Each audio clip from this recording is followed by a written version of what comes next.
वज़ीर I T Tarak Rama Rao ने कहा है कि मुल्क में कोई भी रियासत मियारी डबल बेडरूम मकानात तेलंगाना की तरह तामीर नहीं कर रही है।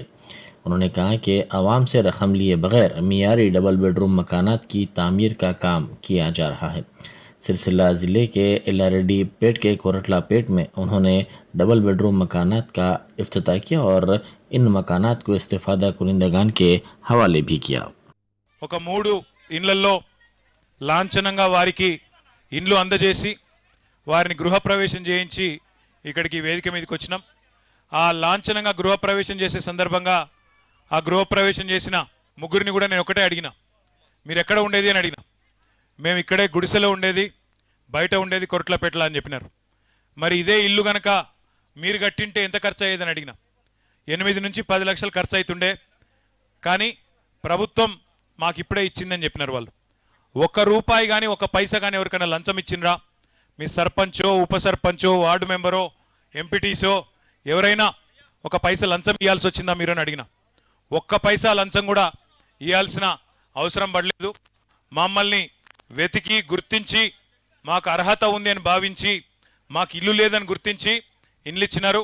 చాలా సంతోషం అని చెప్పి వాళ్ళు చెప్పడం జరిగింది. వాళ్ళందరికీ నేను చేసే విజ్ఞప్తి ఏమంటే, రాష్ట్ర ప్రభుత్వం ఈరోజు రాష్ట్ర వ్యాప్తంగా కేవలం కోరుట్లపేటలోనో ఎల్లారెడ్డిపేటలో కాదు, మనం ఈ మండలంలో ఇప్పటికే వెంకటాపూరు, ఎల్లారెడ్డిపేట, గొల్లపల్లి, బొప్పాపూరు, ఈరోజు కోరుట్లపేట ఎన్ని గ్రామాల్లో కూడా ఇండ్లు పూర్తి చేసి అందజేసినాం. मलकपेट के मजलिसी रुकन असम्बली अहमद बलाला ने अकबर बाग डिवीज़न के MN एरिया हॉस्पिटल में Telangana mini hub diagnostic centre का इफ्तिताह अंजाम दिया। इस तकरीब में वज़ीर दाखिला मोहम्मद महमूद अली के अलावा मिनहाजुद्दीन, कारपोरेटर अकबर बाग, DMHO, MN area hospital, HDS committee अरकान, डॉक्टर्स, आशा वर्कर्स, मजलिस के सीनियर कारकुनान और इब्तदाई मजालिस के सुदूर मोतमदीन भी मौजूद थे। హైదరాబాద్లో 10 మెడికల్ హబ్ ఇనాగ్రేషన్ చేస్తున్నారు. ఈరోజు మలక్పేట్ ఏరియా హాస్పిటల్లో నేను, మా స్థానిక ఎమ్మెల్యే గారు బలాల గారు, మా స్థానిక కార్పొరేటర్ గారు, మా సూపరింటెండెంట్ గారు ఉన్నారు. అందరూ చాలా హాస్పిటల్ డాక్టర్స్ ఉన్నారు, ఇనాగ్రేట్ చేశారు. ఇది తప్పకుండా ఈ మెడికల్ ల్యాబ్ అంటే చాలా ఇంపార్టెంట్ ఉంది. ఇది తెలంగాణ వచ్చిన తర్వాత మా ఆనరబుల్ సీఎం గారు హెల్త్ కోసం చాలా ఇంప్రూవ్మెంట్ చేశారు. లాస్ట్ 15 days బిఫోర్ 3 హాస్పిటల్ ఉంటే పెద్ద హాస్పిటల్లో ఫౌండేషన్ పెట్టారు. బస్తీ దవాఖాన అంటే చాలా బాగా పనిచేస్తున్నారు. మా తెలంగాణ స్టేట్లో అంటే బస్తీ దవాఖాన రిజల్ట్ చాలా బాగా వస్తుంది. और ప్రైవేట్ హాస్పిటల్ పోతే తర్వాత డబ్బులు ఎక్కువ అవుతున్నారు, ఖర్చు ఎక్కువ అవుతున్నారు. డాక్టర్స్ చూడిన తర్వాత అది టెస్ట్ కోసం చాలా డబ్బులు ఖర్చు అవుతుంది. అలాగే ఇక్కడ ల్యాబ్ ఇనాగ్రేషన్ చేశారు. తప్పకుండా చాలా ఎవరెవరకు అవసరం ఉంది ఈ టెస్ట్ చేస్తున్నారు. ఇది చాలా మంచి ఉంది. తెలంగాణలో అంటే హెల్త్ కోసం చాలా మా సీఎం గారు చాలా సీరియస్ ఉన్నారు. మరి ఎడ్యుకేషన్ కోసం బి సీరియస్ ఉన్నారు. ఎందుకంటే ప్రైవేట్ స్కూల్లో, కార్పొరేట్ హాస్పిటల్లో అంటే చాలా డబ్బులు ఎక్కువ ఛార్జ్ చేస్తున్నారు. పబ్లిక్ చాలా వరి ఉన్నారు. ఎందుకంటే హాస్పిటల్ పోయిన తర్వాత, ట్రీట్మెంట్ తీసుకుపోయిన తర్వాత డబ్బులు ఎంత బిల్ కట్టిన తర్వాత ఆయన 1-2 yearsలో అంటే బ్యాలెన్స్ అవుతలేదు, చాలా బర్డన్ ఎక్కువ అవుతుంది. అలాగే సీఎం గారు బస్తీ దవాఖాన ఓపెన్ చేశారు. హైదరాబాద్లో బస్తీ దవాఖాన చాలా మంచి పని చేస్తున్నారు. ఈ ల్యాబ్లో అంటే టెస్టింగ్ కోసం బి బస్తీ దవాఖాన బి కొంచెం ఫెసిలిటీస్ ఉంది, బ్లడ్ టెస్ట్. మరి ఇక్కడ మలక్పేట ఏరియా హాస్పిటల్లో అంటే ఈ ల్యాబ్లో ఇనాగ్రేషన్ చేశారు. తప్పకుండా చాలా మంచి ఆయనకు సపోర్ట్ అవుతుంది. మా దగ్గర ఆశా వర్కర్స్ బి చాలా బాగా హెల్ప్ చేస్తున్నారు. ప్రాపర్లీ ప్రెగ్నెంట్ ఉన్నప్పుడు మంచి ట్రీట్మెంట్ ఇస్తే, ఆయనకు విటమిన్స్ ఇస్తే, బాగా ఫుడ్ ఇస్తే అంటే మంచి పిల్లకు అంటే చాలా బాగా ఇంప్రూవ్మెంట్ వస్తుంది. మా ఆనరబుల్ సీఎం గారు చాలా థ్యాంక్స్ చెప్తున్నాను. ఏరియాలోని అందరికీ పేరుతో శుభాకాంక్షలు చెప్తున్నారు. ఈ ఏరియా హాస్పిటల్ అంటే మలక్పేట హాస్పిటల్ చాలా పెద్ద హాస్పిటల్ ఉంది. ఇక్కడ ఏరియాకు చాలా బాగా ట్రీట్మెంట్ చేస్తున్నారు. మా సూపరింటెండెంట్ గారు, మా స్థానిక पंजागुट्टा सेंट्रल माल के करीब 5 करोड़ रुपए के सरफे से बनाए गए फुट ओवर ब्रिज का मेयर गदवाल विजयलक्ष्मी ने इफ्तिताह अंजाम दिया। खैरताबाद के TRS MLA D नागिंदर ने भी इस प्रोग्राम में शिरकत की। चंचलगुड़ा जेल से रिहा NSUI के सदर और दीगर कारकुनों ने सदर PCC रेवंत रेड्डी से मुलाकात की। इस मौके पर रेवंत रेड्डी ने उन्हें तहनीत पेश की। इन कारकुनों को ओयू में राहुल गांधी के दौरे की इजाज़त देने का मुतालबा करते हुए किए गए एहतजाज पर गिरफ्तार किया गया था। खानगी हॉस्पिटल में 2 नौमौलूद बच्चों की मुश्तबा हालत में मौत हो गई, जिसके बाद दवाखाने के पास एहतजाज किया गया। मुतवफ़ी बच्चों के अरकान ख़ानदान ने हॉस्पिटल के ज़िम्मेदारों पर मुबैना लापरवाही का इल्ज़ाम लगाया। ख़ानदानी ज़राए ने मीडिया को बताया कि हामिला खातून को जहानुमा इलाके में वाक़ खानगी हॉस्पिटल में ज़चगी के लिए शरीक किया गया था, जहाँ तकरीबन 7:30 बजे कल उन्होंने बच्चे को जन्म दिया। डॉक्टर्स ने बताया कि नौमौलूद सेहतमंद है और उसके जिस्म पर किसी भी किस्म के निशानात नहीं थे। तकरीबन 9:30 बजे नौमौलूद को ये कहते हुए दूसरे हॉस्पिटल ले जाने की हिदायत दी गई कि अचानक लड़के की तबीयत बिगड़ गई। नौमौलूद को दूसरे दवाखाना मुंतकिल किया गया, जहां डॉक्टर्स ने उसे मुआयने के बाद मुर्दा करार दिया। घर वालों ने बताया कि लड़के के जिस्म पर जलने के निशानात पाए गए हैं। मुतल्लिक़ा पुलिस ने बताया कि इस सिलसिले में तहरीरी तौर पर कोई शिकायत दर्ज नहीं करवाई गई है, ताहम ज़बानी शिकायत में हॉस्पिटल के अमले पर लापरवाही का इल्ज़ाम लगाया गया है। पुलिस ने कहा कि इस दवाखाने में एक और बच्चे के साथ भी इसी तरह का वाक़या पेश आने की इत्तलात हैं। 3:30 को एक चांद बोल के एक बंदा आया था, पीएस को आके मेरे को बोला था हम KM हॉस्पिटल में मेरा बेटी को एडमिट करा था। सुबह मॉर्निंग 7:30 को डिलीवरी हुआ। डिलीवरी होने के बच्चा मर्द बच्चा फ़ायदा हुआ, अच्छा था बोल के डॉक्टर बोले थे। बाद में 9:30 वो टाइम पर फिर बच्चे को थोड़ा प्रॉब्लम है, थोड़ा सीरियस है, दुरसा हॉस्पिटल लेके जाओ बोल के डॉक्टर बोले तो वहाँ लेके गए। दुरसा हॉस्पिटल लेने के बाद वो कंसल्ट डॉक्टर देख के बच्चा मर गया बोल के बोले, वही बात मेरे को बोले तो फिर मैं वो हॉस्पिटल गए, देखे वो बच्चा तो मर गया है। अब नेग्लिजेंस क्या है बोल के अब इन्वेस्टिगेशन में मालूम होता, ये है केस का वजह। सर बच्चे के फोटो देखे तो जो पहले हॉस्पिटल जब बच्चा पैदा हुआ तो ठीक है, लेकिन उसके बाद में जो है बच्चे के चेस्ट के ऊपर जला हुआ दिख रहा है। हाँ, थोड़ा जला हुआ स्किन भी थोड़ा उठ के है थोड़ा, और बर्निंग क्या हुआ है। नेग्लिजेंस है सर। अब डॉक्टर का नेग्लिजेंस है, आपने बता रहे हो किसका नेग्लिजेंस मैं नहीं बोल सकता, मैं एक्सपर्ट नहीं है।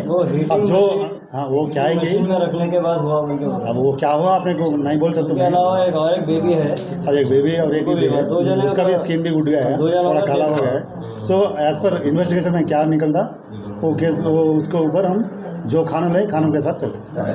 ये कि वो पेरेंट्स अपने जो बच्चा जो डिलीवरी हो उसको देखते हैं, तो उसके बाद अगर ऐसा इंसिडेंस होता तो पता नहीं कुछ और बात होती थी, लेकिन ये GHMC के सदर दफ्तर के सामने याकूतपुरा के मुख्तलिफ इलाकों के रहने वालों ने एहतजाज किया। उन्होंने मीडिया को बताया कि वज़ीर बल्दी नज़्म नस्क तारक रामा राव ने 3 करोड़ 60 लाख रुपए रिटेनिंग वॉल के लिए जनरल बजट में मंजूर किए थे। बल्दिया के SC प्रोजेक्ट दत्तू पंतु हैं। इस सिलसिले में कमिश्नर GHMC और दत्तू पंतु के साथ साथ जोनल कमिश्नर से भी नुमाइंदगी की गई और कहा गया कि बारिश से याकूतपुरा के कई मुकामात मुतासिर होते हैं। उन्होंने कहा कि याकूतपुरा के धोबी घाट, सादत नगर, मौला का छिल्ला के तकरीबन 200 तक 300 मकानात बारिश से तबाह होने का इम्कान है। अब तक हाल ही में हुई बारिश से तबाहशुदा मकानात के सिलसिले में कोई मुआवजा नहीं दिया गया है। लास्ट 2017 से जब भी फ्लड आ रहा, KTR साहब जो है 3 करोड़ 60 लाख रुपए रिटर्निंग वाला सैंक्शन दिए जनरल बजट में, जो इसको SC प्रोजेक्ट दत्तू पंतु है।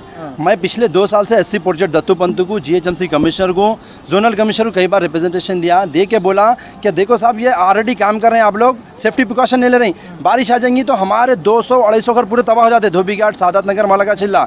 और जब भी ये थर्ड टाइम हो गया, अभी कोई कंपनसेशन नहीं। ईद का दूसरे दिन बारिश हुई, जिसकी बाइक चले गए, गाड़ी चले गया, ऑटो चले गए, कार डूब गया, उसमें कोई जहेज का सामान, कई लोगों के तो नए घर में शादी था, पूरे गरीब लोगों का पूरा शादी का सामान चला गया। हमारी बच्ची की शादी थी, अगले महीने में शादी है, उसका तकरीबन 4-5 लाख का सामान ला के रखे, पूरा जले बेकार हो गया। हमारे दोनों भावों का भी जहेज चले गया, फ्रिज, वॉशिंग मशीन, वो दोनों फर्नीचर, इनके बेटी का पूरा हमारे भाई छोना हो 2 बार चले गया, 2 बार जहेज कर ला के रखे पूरा सामान। हमारा जो नुकसान हो नुकसान बनना, जो नाले का काम है नाले का काम करना, पानी का करना, भाई का नुकसान हो, घरा चले, चावल चले गए, ईद के दूसरे दिन पूरी तबाही हो गई हम लोगों ने, तो हम फिर क्या करेंगे? पूरा नुकसान हो गया। 5 साल से पानी आ रहा, घर में कोई मदद कर रहा ना कोई कर रहा, एक बच्चा का मदद पूछने वाले नहीं है। माँ 2 साल से ऐसी छोड़ा, साल से ऐसी छोड़ा, मरते मरते बच्चे हम ना तीनों, पूरा 30,000 का सामान चलेगा, अलमारी, मेरा पलंग, बत्ती का सामान पूरा चले गया, पूरा अनाज चले गया, हमारा महीना का पूरा अनाज चलेगा, 32 किलो चावल, 30,000 का नुकसान है। कौन भरते? आप लोग का जिम्मेदार होते क्या? होते आप लोग का जिम्मेदार लेते आप लोग कुछ। हैदराबाद मेट्रो के मुसाफिरीन के लिए first and last mile connectivity के सिलसिले में मेट्रो रेल के अहदेदारों ने तवज्जो मरकूज कर दी है। कोविड से मेट्रो रेल प्रोजेक्ट को काफ़ी नुकसान उठाना पड़ा है। फिर एक मरतबा मेट्रो की सिमत आवाम को राग़िब करने के लिए मुख्तलिफ इक़दाम किए जा रहे हैं। इसी के हिस्से के तौर पर इलेक्ट्रिक आटोज़ को दस्तयाब करवाया गया है। माहौल दोस्त इन आटोज़ पर आवाम से मिला जुला रद्द-ए-अमल हासिल हो रहा है। जीएचएमसी की सफाई का काम करने वाली सैनिटेशन वर्कर्स को तनख्वाहों का मसला दरपेश है। हर मुलाजिम की तनख्वाह से 5 से 8 हज़ार रुपये की कमी की गई है। आला अहदेदारों के इस इक़दाम से सफाई वर्कर्स को मुश्किलात का सामना है, जिन्होंने शदीद बरहमी का इजहार किया। बल्दिया में मुस्तकिल मुलाजमीन की तादाद 250 है। आउटसोर्सिंग पर काम करने वाली सफाई वर्कर्स की तादाद 17,000 से ज़ायद है। ताहम आउटसोर्सिंग मुलाजमीन की तनख्वाहों की कटौती की जा रही है, जिससे उनको शदीद मुश्किलात का सामना है। शहर हैदराबाद में सौती आलूदगी की सतह को कम करने के लिए खुसूसी मुहिम के हिस्से के तौर पर बड़ी गाड़ियों के हॉर्न्स जब्त किए गए। ये हॉर्न्स गैर कानूनी हैं। साथ ही ऐसी बड़ी गाड़ियों जैसे लारियों और बसों के मालिकीन पर 1,000 रुपये जुर्माना भी आयद किया गया। अहदेदारों ने वाज़ेह किया कि चंद दिन बाद जुर्माने को ख़त्म करते हुए चार्जशीट्स दाखिल की जाएंगी। आईजेयू और टीयूडब्ल्यूजे ने मुल्क में मीडिया की आवाज़ को हुक्मरानों की जानिब से दबाने का इल्ज़ाम लगाया, ताकि मुल्क में मीडिया को कमज़ोर किया जा सके और इजहार राय की आज़ादी को ख़त्म किया जा सके। विद्यानगर में वजारत लेबर के दफ्तर के सामने इस मसले पर एहतजाज किया गया। श्रीनिवास रेड्डी सदर आईजेयू ने कहा कि मरकज़ी हुकूमत मीडिया को नज़रअंदाज कर रही है। मुल्क में सहाफ़ी कई मसाइल का सामना कर रहे हैं। उन्होंने मीडिया घरानों के तहफ़्फ़ुज़ के लिए खुसूसी कानून मंजूर करने का भी मुतालबा किया। దేశవ్యాప్తంగా ఇండియన్ జర్నలిస్ట్ యూనియన్ పిలుపు మీద వర్కింగ్ జర్నలిస్టుల సమస్యల మీద దేశవ్యాప్తంగా రాష్ట్ర రాజధానుల్లో సంబంధిత అధికారులకు మెమరండాలు ఇవ్వాలని చెప్పి ఇచ్చిన పిలుపుకు ఇవాళ హైదరాబాద్లో తెలంగాణ రాష్ట్ర వర్కింగ్ జర్నలిస్ట్ యూనియన్ పక్షాన కేంద్ర labour కమిషనర్కి deputy chief labour కమిషనర్కి memorandum ఇవ్వడం జరిగింది. ఇందులో ప్రధానంగా దేశంలో మనం సాధించుకున్నటువంటి వర్కింగ్ జర్నలిస్టులు సాధించుకున్నటువంటి వర్కింగ్ జర్నలిస్ట్ చట్టాన్ని 1952లో రూపొందించిన చట్టాన్ని రద్దు చేసి లేబర్ కోడ్లో ఏర్పాటు చేయటం అనేది అసమంజసమైంది. జర్నలిస్టుల వ్యతిరేక వైఖరి అనేది చాలా స్పష్టంగా కనిపిస్తుంది. కేంద్ర ప్రభుత్వం ఈ వైఖరి తీసుకున్నక ముందే మేము దాని ప్రాధాన్యత వర్కింగ్ జర్నలిస్టుల పని విధానము అలాగే జర్నలిజానికి సంబంధించి ఫోర్త్ స్టేట్గా చెప్పుకునేటటువంటి ఈ వ్యవస్థలో ప్రత్యేక చట్టం ఉండాలని చెప్పిన కేంద్ర ప్రభుత్వము త్రోసిరాజని ఈ చట్టాన్ని కూడా దాంట్లో మిళితం చేసింది. అలాగే వేజ్ బోర్డుకు సంబంధించి ప్రత్యేక చట్టం ఉండేది, ఆ చట్టాన్ని కూడా రద్దు చేసింది. ఇది ఇలా ఉండగా కేంద్రంలో ఉన్నటువంటి